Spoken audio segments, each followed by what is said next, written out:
Uca Allah buyurur: Şübhəsiz ki, zikri biz nazil etdik, əlbəttə biz onu qoruyacağıq. Əl-Hicr surəsi 9-cu ayə. Sual olunur: Axı zikr nə deməkdir? Bu suala Uca Allah bir neçə ayədə cavab verir. Savadsızlara özlərindən elçi göndərən odur. Elçi onlara Allahın ayələrini oxuyar, onları pis əməllərdən təmizləyər, onlara kitabı, Quranı və hikməti, sünnəni öyrədər. Halbuki onlar əvvəllər açıq-aydın azğınlıq içində idilər. Əl-Cumuə surəsi 2-ci ayə.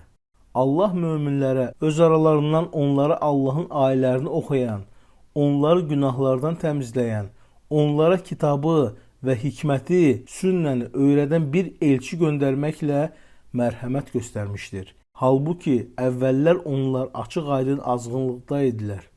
Ali İmran surəsi 164-cü ayə. Yəni, Quran bilinən bir kitabdır. Bəs Allahın dediyi hikmət nədir?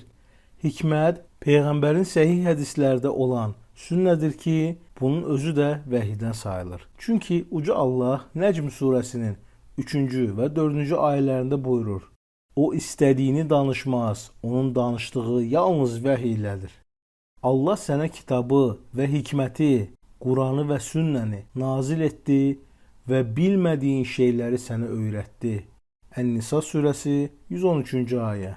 Peyğəmbərin Allah ilə insanlar arasında vasitəçi olması haqda Uca Allah buyurur: Biz onlara aydın dəlillər və kitablarla göndərdik. Sənə də zikri nazil etdik ki, insanlara, onlara nazil olanı izah edəsən və bəlkə onlar fikirləşərlər. Ən-Nəhl surəsi 44-cü ayə. Əgər biz yalnız Quranla getməli idiksə, onda Peyğəmbərə nə ehtiyac duyulardı və Peyğəmbərə itaət haqqında olan ayələrin mənası olmazdı.